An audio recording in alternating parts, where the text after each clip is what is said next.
Welcome back to the deep dive. We spend a lot of time on this show talking about the offensive side of the money game, scaling, revenue models, that whole hustle culture. That's the dominant narrative, isn't it? Growth at all costs. Exactly. But today, I want to flip the script. I want to talk about something that keeps a lot of successful people awake at 3 a.m.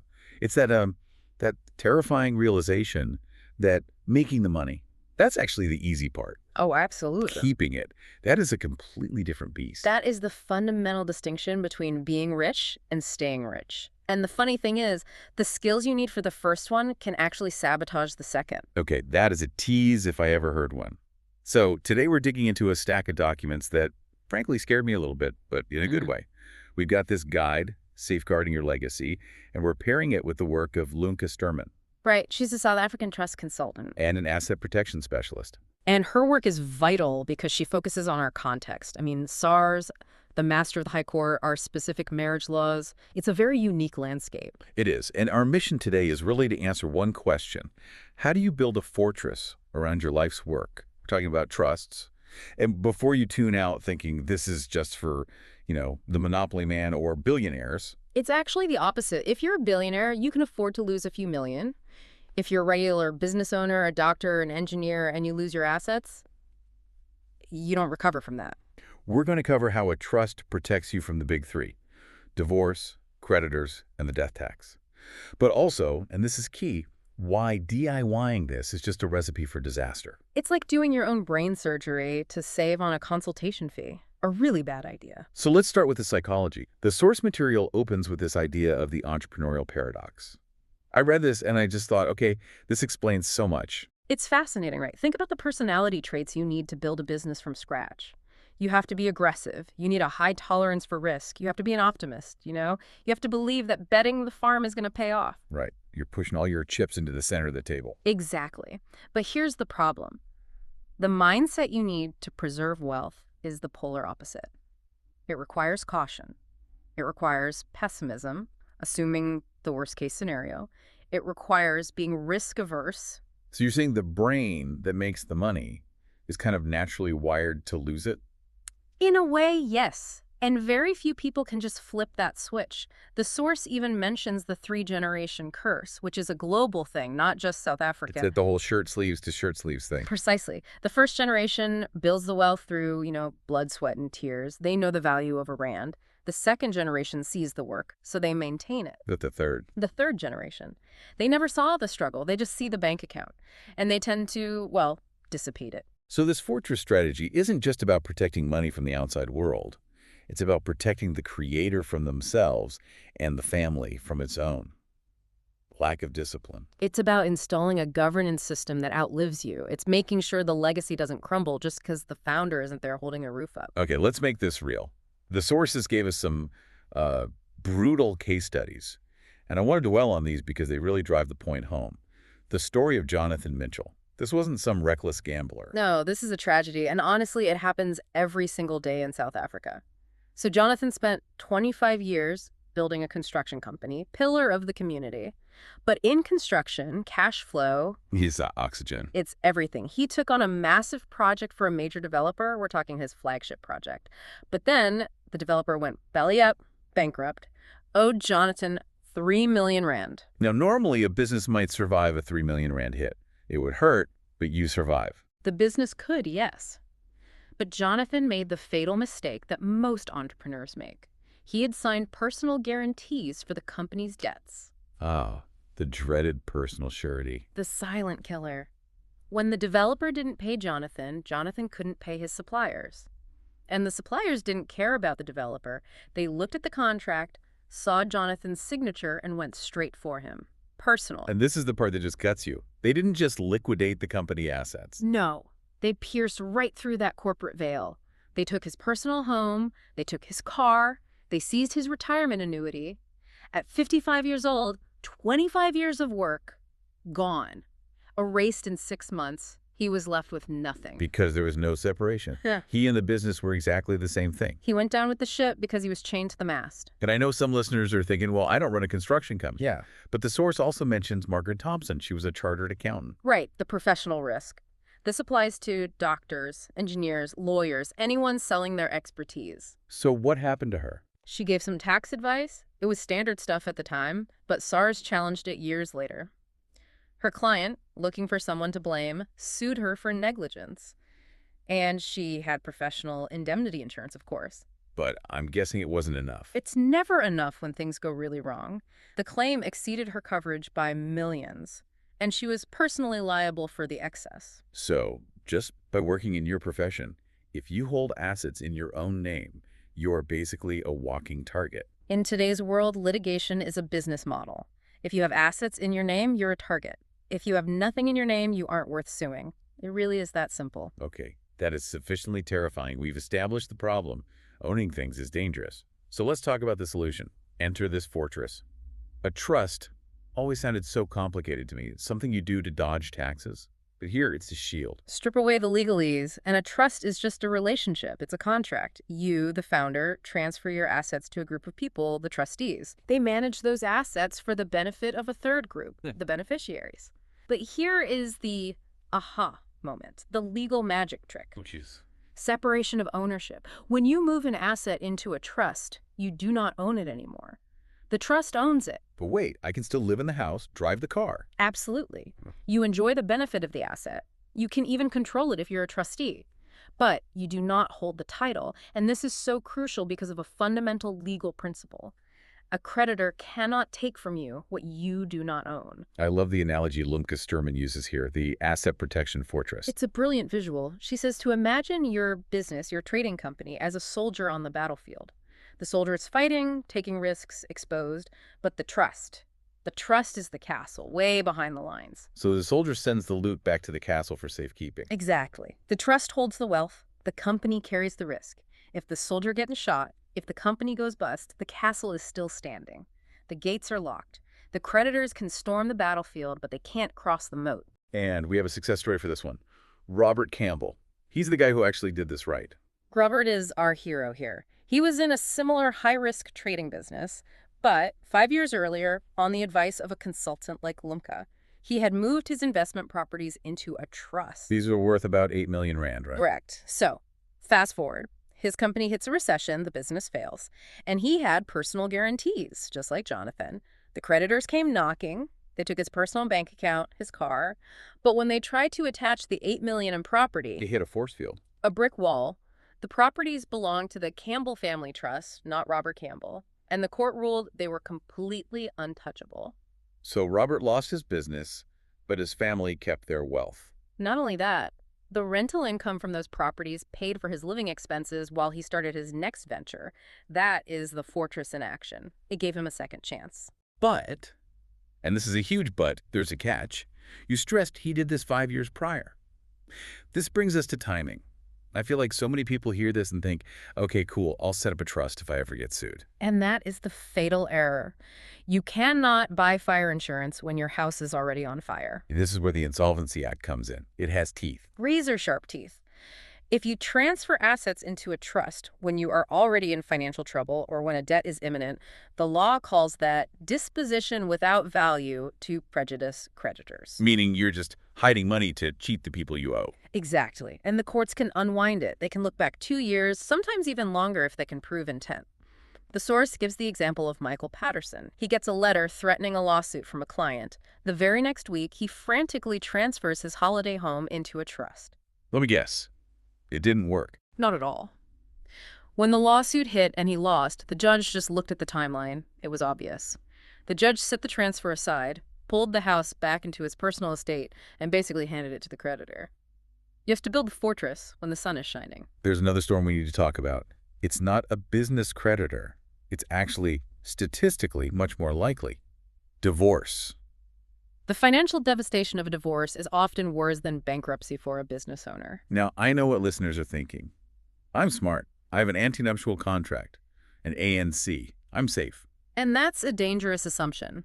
In South Africa, most people marry with an ANC with accrual. It sounds fair. What's yours is yours, what's mine is mine. But what we build together during the marriage, we share. Which sounds lovely until you own a business. Exactly. Say you start a business the day after your wedding. 10 years later, it's worth 40 million rand. You get divorced. Under the accrual system, your spouse has a legally binding claim to half of that growth, 20 million rand. But the business doesn't have 20 million in cash just sitting there. It's tied up in equipment, stock. That's the liquidity crisis. And that brings us to Richard Parker in the guide. Built a logistics company, divorce happens, the settlement order comes down, pay the ex-wife 18 million rand. He didn't have the cash. So he had to sell the business. He had to sell a controlling stake to a competitor. Can you imagine that? You spend your life building a company, and because your marriage ends, you end up working for your biggest rival. He lost control of his life's work. Contrast that with James Harrison. James was, let's just say, better advised. Before his second marriage, he transferred his growth assets into a trust. He was beneficiary, sure, but he didn't own them. So the growth happened inside the trust, not in his personal estate. Exactly. When the divorce eventually came, the accrual calculation was based on his personal estate, which was basically empty. The trust assets were excluded. His business remained 100% under his control. It might sound harsh, but it saved the actual business. It's about protecting the goose that lays the golden eggs. If you kill the goose to settle the divorce, nobody wins in the long run. Okay, let's move to the only other certainty in life. Taxes. Specifically, the cost of dying in South Africa. Estate duty. This is where the numbers get really ugly really fast. Walk us through the math. I want people to really feel this. Okay. So, broadly speaking, when you die, the government takes a snapshot of your net worth. The first 3.5 million is free.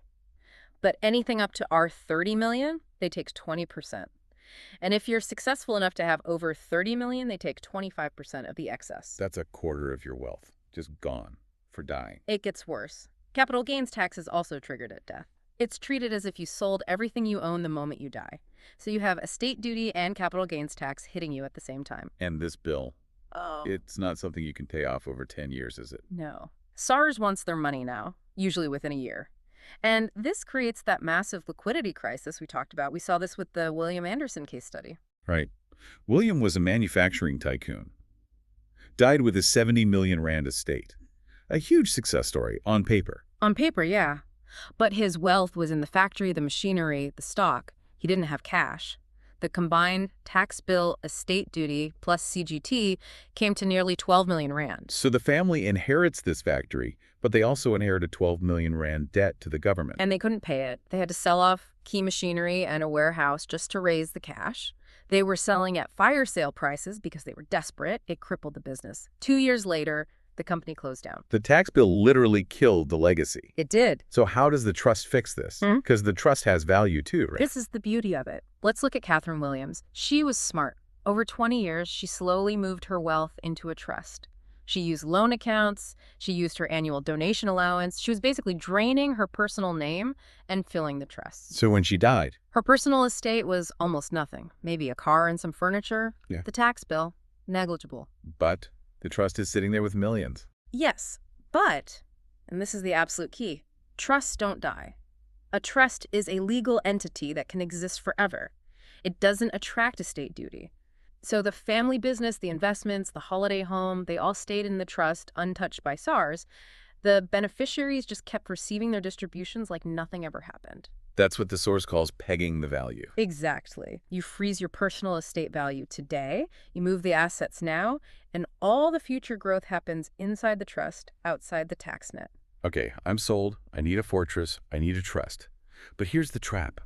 The source material warns so heavily against the DIY trust. I feel like a lot of people think, I'll just download a template. How hard can it be? It's the most dangerous thing you can do. A bad trust is so much worse than no trust because it gives you this false sense of security. You think you're safe, but you're actually sitting in a cardboard box that's been painted to look like a castle. Why?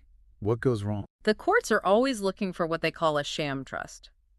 If they suspect the trust is just a front, that you're still treating the assets as your own personal piggy bank, they will pierce the veil. Like the Harold Watson case. Harold is the poster child for how not to do it. He had a trust deed, it looked all official, but he treated it like his personal bank account. He was depositing rent from the trust properties directly into his personal check account to buy groceries. That's mistake number one. Then he was making decisions about selling assets without even telling the other trustees. He just signed the papers himself. The court said he was treating the trust as his alter ego. So when the creditors came, The judge looked at the evidence and said, "This isn't a trust. This is just Harold in disguise." They ignored the trust completely and let the creditors have at it. this is where the specialist comes in. The guide really highlights the role of someone like Lemke Sturman. It's not just about drafting a document, is it? Not at all. It's about administration. In South Africa, to prove a trust is real, you legally must have an independent trustee, someone who isn't family, isn't a beneficiary. Someone who can say no to you. Exactly. And you need minutes of meetings. You need resolutions every time the trust does anything. You need annual financial statements. It is a serious compliance burden. It sounds like a lot of paperwork. It is. That's what you pay a specialist for. You're not paying for the paper, you're paying for the governance. You're paying for someone to make sure that wall holds up when the battering ram actually hits. Lemke calls this the fortress review. Checking for cracks in the wall before the enemy arrives. And tax compliance is another huge one. Trusts are taxed at a flat rate of 45%. Ouch. That's higher than the top personal rate. It is, but there's a mechanism called the conduit principle. If the trust distributes that income to a beneficiary, the tax liability flows through to them. So if you distribute to your retired mother who has a low income or your kid at university, they pay tax at their much lower rate. So you can use the trust to actually lower the overall family tax bill. If you know what you're doing, if you DIY it, you'll probably mess up the distributions and end up paying that flat 45%. A good consultant pays for themselves just in tax savings. So let's get practical. If someone listening is sweating a little bit, thinking about their personal surety, their lack of a trust, what's the actual next step? Well, looking at Lemke Sturman's site, she seems to focus heavily on education first. She isn't just selling you a template. She wants you to understand the architecture. She has these specific packages. There's a foundation audit for just under 26,000 Rand. Which is essentially a risk analysis, a diagnostic. How exposed am I right now? Is my current trust a sham? And then the asset protection blueprint for about 40,000? That sounds like the execution plan. And honestly, I know 40,000 Rand sounds like a chunk of change, but compare that to losing half your business in a divorce or paying $12 million in estate duty. It's a rounding error in the grand scheme of things. It's a negligible investment for complete peace of mind. She also has a waitlist called Shield Your Business Empire. I quite like the branding. It feels proactive. It really speaks to her philosophy. I noted this quote from her. Everyone deserves financial security, separation of ownership from risk. She sees this as democratizing the tools that the super wealthy have used for centuries. The Rockefellers have done this for 100 years. Now, you can too. Okay, before we wrap up, let's summarize the big don'ts. The 3 deadly sins of trust planning. Number 1, failing to fund the trust. An empty trust protects nothing. You have to actually go through the admin of moving the assets, the shares, the property title deeds into the trust's name. Right, you can't just have the folder sitting on your shelf. Number 2, commingling. Do not mix your grocery money with the trust's capital. Keep the bank account strictly separate. And number 3. Poor record keeping. If you don't have minutes of the meeting where you decided to buy that property, then legally, the trust didn't buy the property. It's all about discipline. Prudent stewardship. That's the phrase the guide uses. I like that. Prudent stewardship.